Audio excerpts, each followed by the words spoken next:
as a Brad buddy. So it was like they got a chance to audition all the hot actors in town. And so they just used them, Why not? That is amazing. And I have to say this is that I did not expect Fast Times to be this popular. Figure it's just one and done. But look at this list right here, including you as well. It's just an amazing list. It all reminds me of American Graffiti. It's like having all these unknowns and having a Harrison Ford at 37 years old. It's like, make it or break it. All of a sudden he blossoms along with everybody else. So that is definitely one of the most iconic movies at the time as well, too. We'll talk about Night of the Comet, Chopping Ball, and more as well. You listen to The Mike Wagner Show at themikewagnershow.com, powered by Sonic Web Studios. Visit online at sonicwebstudios.com for all your needs. Looking for a professional website without breaking a budget? Sonic Web Studios is the answer. Sonic Web Studios offers fast, affordable custom web designs that blow the competition away. Call today at 1-800-303-3960. That's 1-800-303-3960. Or email to support@sonicwebstudios.com. Mention the Mike Wagner Show. Get 10% off your first order. Sonic Web Studios. Take your image to the next level. Also, the Mike Wagner Show is brought to you by Evan Fine of the Senior Reserve Group. When you start a business or own a business for a while, who are you going to call for sole proprietorship insurance? Why not call the expert, Evan Fine of Senior Reserve Group, for all your health insurance needs. Evan can be reached at 1-800-650-9357. That's 1-800-650-9357. Or Evan Fine at seniorreservegroup.com. Licensed in 7 states in New York, New Jersey, Pennsylvania, Connecticut, Delaware, South Carolina, and Florida. Also, the Mike Wagner Show can be heard on the MikeWagnerShow.com. You can also check our Facebook page, Facebook.com/The Mike Wagner Show. You can also download and listen on SoundCloud, Spreaker, Spotify, and iHeartRadio, and also watch the interview on YouTube as well. We hear actress Kelli Maroney from the Twin Cities, living in Los Angeles. She appeared in Fast Times at Ridgemont High, Night of the Comet, TV's Ryan Hope, and One Life to Live, and many other films as well, too, and some upcoming projects. You also talked about Night of the Comet at Chopping Mall, and also you're also in on Zero Bags as well, too, and you could tell us a little about those movies as well. Well, sure. This is amazing. I don't know if people realize this. At first, I thought that you were recorded because you never ever screw up. But this is really you rattling all that stuff off, isn't it? That's not a recording. You're actually doing that. People do not realize what a skill that is, and that most people can't do it. It's a special thing. At the very end, like when they say, when they read all the legal stuff and they say it as fast as they can. That's something that cannot be taught, but it's a specialty, and it's highly respected in Los Angeles. And at first I just assumed that was, you hit a recording. And then I realized that's him. He's saying all that stuff, and he's not messing up. It's incredible.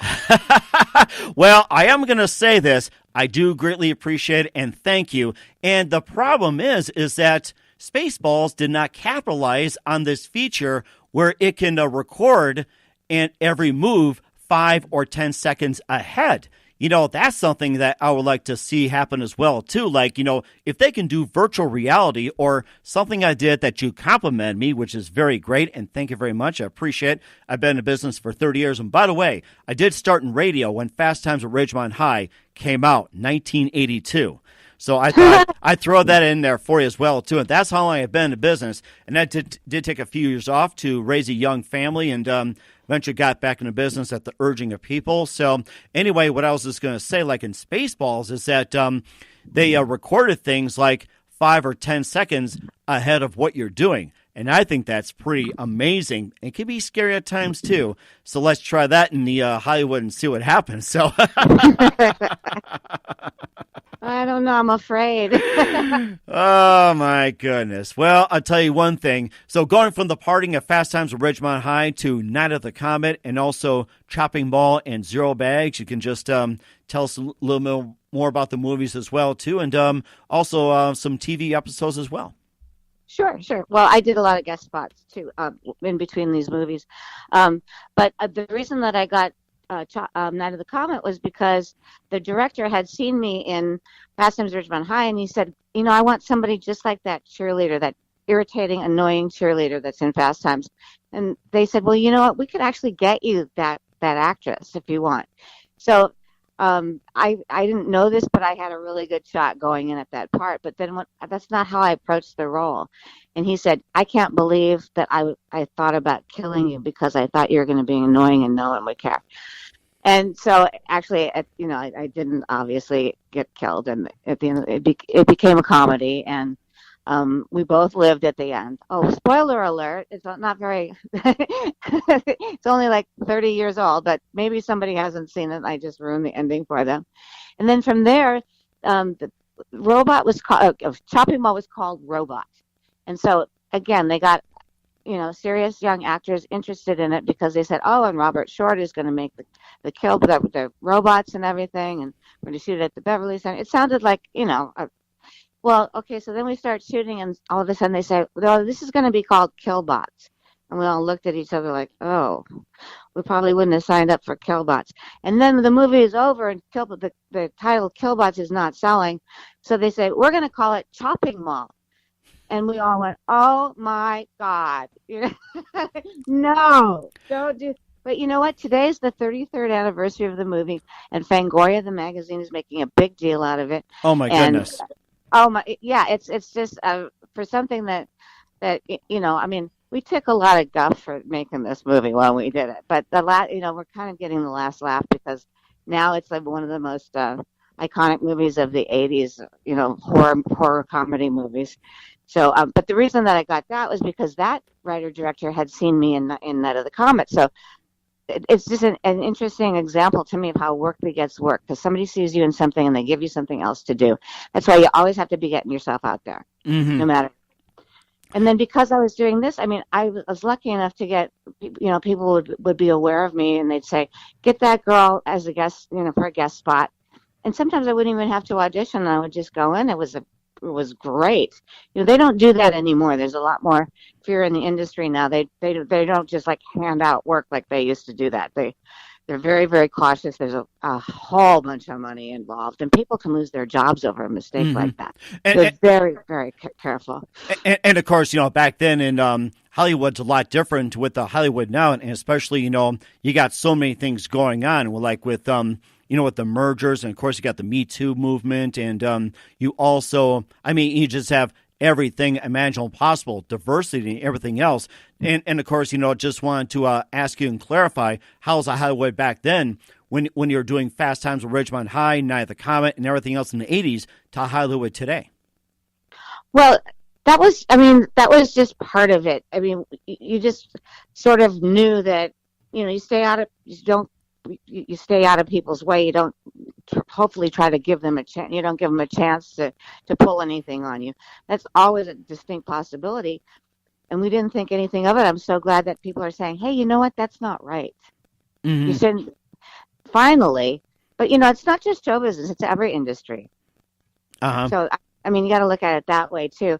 But the thing is that I don't know if you know this or not because it just happened. But Disney just bought 20th Century Fox. Yes, that was all over the news, and Okay. Everybody's been talking about it, and it looks like the House of Mouse. And I guess you just fill in the blank. Scary. It's like the House of Mouse just took another spouse. We're just trying to come up with something clever. It's like It's pretty cute. think now it's just like what's the Simpsons gonna be like instead of woohoo? You go woohoo, like a Mickey Mouse, or it's like instead of dough and have Donald Duck go. Something like that, or it's just like Marvel Comics. What are you going to have, like Super Mouse, Mighty Mouse, or like Damnation Donald or something? It's like, what's going to happen now? It's so scary when one company owns the entire industry of something. When they've got it's a little bit scary. We're going to have to wait and see what happens, but you shouldn't have a monopoly on stuff like that because, yes, who knows what's going to happen because of that. And I was reading the list, a couple nights ago with my wife. Here's what Fox took over, and I do not want to repeat it, but it just took like a whole page and a half. I'm like, what? Yep. They did that? Yep. It's like whatever happened to the antitrust laws that they had back then. So it's like, back in the day, it's like you had these potential big mergers that get shut down and say, hey, this is too big. It's going to be a monopoly. Right. It's like, there were a couple other deals that got cut down because it's too big. It's going to be a monopoly. How come nobody's putting a stop on Disney? It's like, why is nothing being done about it? That's the question. That's a great question. That's a great question. And there's something weird is going on out here, too, because a whole bunch of money came flooding in. Somebody just bought a whole section of the Sunset Strip, and we're all freaking out because they're going to tear everything down and build up this huge, weird-looking building. And things like the Viper Room, iconic places, this is happening all over town. They're just, like, tearing it down and putting up these huge buildings. And it's kind of weird. I mean, we're not really sure why this is happening. But, people in Los Angeles, we love our landmarks and our iconic things like, well, of course, the Hollywood sign, but, the different restaurants and the Viper Room and the Whiskey A Go-Go and, these, Hollywood and Vine and the Shakespeare Bridge. And we don't want that stuff to go away. We love it. Mm-hmm. And soon enough, it'll end up being like a shopping mall, as you say, too. So, well, what? It's a play on words instead of a shopping mall, like Hollywood and Vine. Like the Sunset Strip, even instead of a shopping mall, be a chopping mall. Well, it's weird. They had a contest, like take a picture of yourself holding the Blu-ray in a mall, and people were saying, I can't find a mall because they're gone. Yeah. So I said, you know what? Here's a pro tip. Fake a mall. Fake it. You could, strategically placed store window or something like that. I realized, we still have the Beverly Center, which opened the movie, but not everybody lives close to the Beverly Center. Mm-hmm. But there's a whole thing now of all these, somebody went around and photographed all the dead malls. Oh, my. Well, see, for some reason, I did three movies in a row in the 80s in the mall because that's where kids always hung out there. And they don't do that anymore. They online shop and they're on their phones.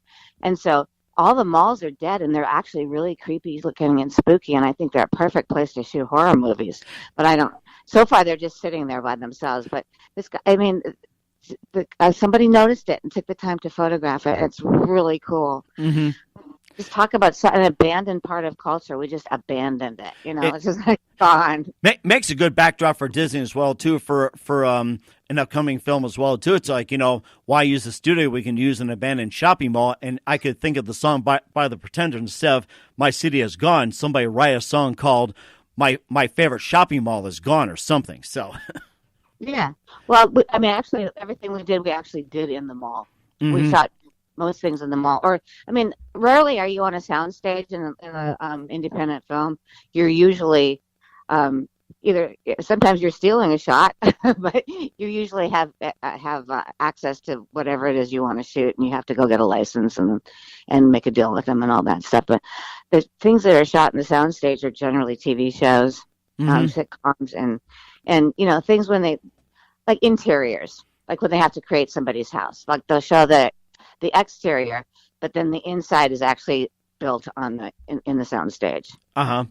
That is something too. We'll get to some of your other things you've done outside Hollywood, like being in a song and some other amazing projects. You listen to the Mike Wagner Show at themikewagnershow.com, powered by Sonic Web Studios. Visit online at sonicwebstudios.com for all your needs. Looking for a professional website without breaking a budget? Sonic Web Studios is the answer. Sonic Web Studios offers fast, affordable custom web designs that blow the competition away. Call today at 1-800-303-3960. That's 1-800-303-3960. Or email to support@sonicwebstudios.com. Mention the Mike Wagner Show and get 10% off your first order. Sonic Web Studios, take your image to the next level. Also, the Mike Wagner Show is brought to you by Evan Fine of the Senior Reserve Group. When you start thinking about retirement, who are you going to call about Medicare? Why call the best? Evan Fine of Senior Reserve Group, specializing in Medicare, health, and long-term care insurance. Evan can be reached at 1-800-650-9357. That's 1-800-650-9357. Or email to evanfine@seniorreservegroup.com. Evan is licensed in New York, New Jersey, Pennsylvania, Connecticut, Delaware, South Carolina, and Florida. Also, The Mike Wagner Show can be heard on themikewagnershow.com. Also on Facebook at facebook.com/The Mike Wagner Show. You can download and listen on SoundCloud, Spreaker, Spotify, and iHeartRadio, and watch the interview on YouTube as well. We're here with Twin Cities native Kelli Maroney, living in Los Angeles. She's an actress that appeared on Fast Times at Ridgemont High, the classic from 1982 featuring Sean Penn, Jennifer Jason Leigh, Judge Reinhold, and many more that have come out to become famous stars, including Nicolas Cage and also Forrest Whitaker and the late Lana Clarkson. Also appeared on Night of the Comet, TV's Ryan Hope, and One Life to Live. And she also had been in the Zero Boys as well, too. A little bit of TV, True Blood, Simon and Simon, Chicago Hope, and etc. And also, there's also a couple